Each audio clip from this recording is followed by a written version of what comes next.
राधे राधे भक्तों, कैसे हैं आप सभी। आशा करते होंगे आप सभी अच्छे होंगे। आज हम पचभिक्षु की कहानी के बारे में सुनेंगे।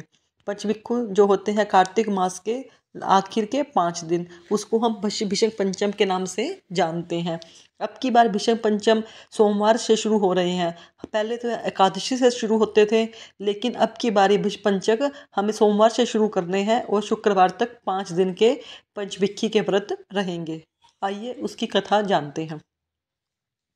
एक साहूकार के बेटे की बहू थी जो बहुत सुबह उठकर कार्तिक के महीने में रोजाना गंगा जी नहाने जाया करती थी। प्राय पुरुष का मुख नहीं देखती थी। एक राजा का लड़का था। जब भी गंगा जी नहाने जाता तो सोचता कि मैं कितनी सुबह नहाने आता हूँ, तो मुझसे पहले कौन नहा कर लेता है। 5 दिन कार्तिक के रह गए। उस दिन साहूकार की बहू तो नहाकर चली गई और राजा का बेटा आ रहा था। खुड़का सुनकर वह जल्दी जल्दी जाने लगी तो उसकी माला मोचड़ी वहीं छूट गई। राजा का लड़का आया और सोचने लगा, जिसकी माला मोचड़ी इतनी सुंदर है वह खुद कितनी सुंदर होगी। सारी नगरी में होला फिरा दिया गया कि जिसकी यह माला मोचड़ी है वो मेरे पास 5 रात आएगी। साहूकार के बेटे ने कि बहू ने कहलवा दिया कि मैं 5 दिन आऊंगी, पर किसी को साग भरने के लिए बिठा देना। राजा ने गंगा जी पर बिछावन करके एक तोते को पिंजरे में टांग कर रख दिया।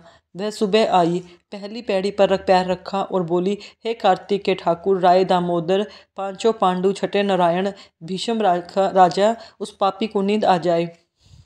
राजा को नींद आ गई। वह नहा धोकर जाने लगी तो तोते से बोली, सुआ सुआ तेरे गल डालूंगी हीरा, मेरे साख भरियो वीरा।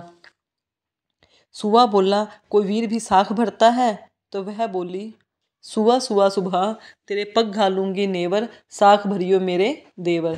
सुआ ने कहा, अच्छा भाभी, मैं तेरी साख भरूंगा। वह तो चली गई।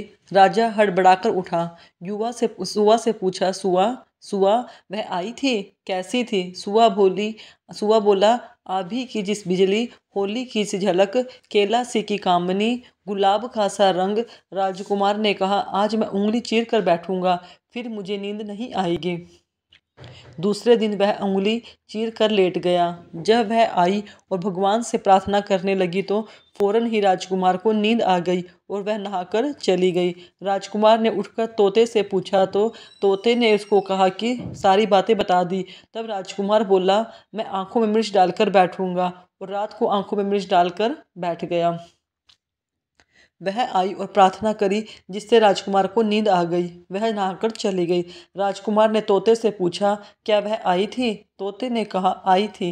राजकुमार ने कहा, आज तो मैं बिना बिस्तर में के बैठूंगा, और वह रात को बिना बिस्तर के बैठ गया। जब वह नहाने आई तो उसने फिर भगवान से वही बात कही तो राजकुमार को नींद आ गई। जब वह नहाकर जाने लगी तो आंख बंद करके चली गई। राजकुमार ने उठकर देखा तो वह नहाकर चली गई।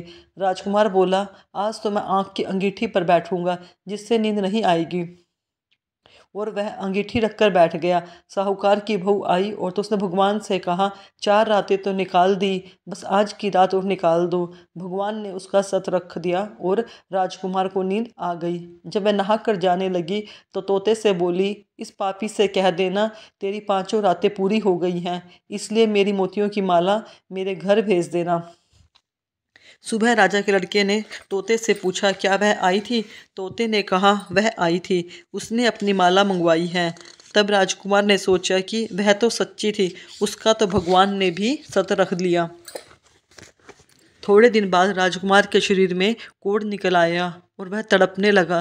तो राजा ने ब्राह्मण को बुलाकर पूछा कि मेरे बेटे का शरीर क्यों जल रहा है। तब ब्राह्मण ने कहा, वह पतिव्रता स्त्री पर बुरी नज़र रखता है, इसलिए यह रोग लगा है। तब राजा ने पूछा, अब कैसे ठीक होगा? तब ब्राह्मण ने कहा, उस साहूकार की बहू को धर्म की बहन बनावे और उसके नहाए हुए जल से नहाए तो उसका कोढ़ ठीक हो जाएगा। राजा उसकी माला लेकर साहूकार के घर गया और साहूकार से कहा, यह माला आपकी बहू की है, उसके नहाए हुए जल से मेरे बेटे को नहला दो। साहूकार ने कहा, वह किसी पराय पुरुष का मुख भी नहीं देखती है, इसे नाली के नीचे राजकुमार को बिठा देना। जब वह नहाएगी तो उसके ऊपर उसका पानी गिर जाएगा। राजकुमार नाली के नीचे बैठ गया। नहाया तो उसकी चंदन जैसी काया हो गई। हे पंचभिक्षु देवता, जैसे साहूकार की बहू का सत रखा, वैसे सबका सत रखना। कहते सुनते हुंकारा भरते अपने सारे परिवार का सत रखना। पुन्नो नहाई पड़वा नहाई, 5 रतन 5 तीरथ 5 भीखम नहाई। 1 टका मेरी गांठ में सुनियो रघुराई, आधे कालाई आंवला आधे की राई।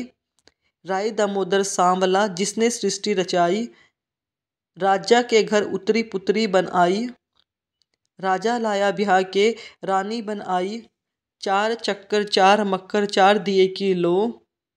मैं तुझसे पूछूं किशन जी, कब निस्तारा होए, जब आएगा कार्तिक का महीना तब निस्तारा होए।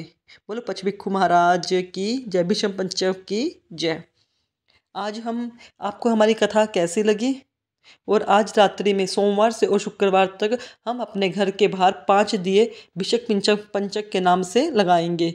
इसे लगाने से हमें अपार संपत्ति की प्राप्ति होती है।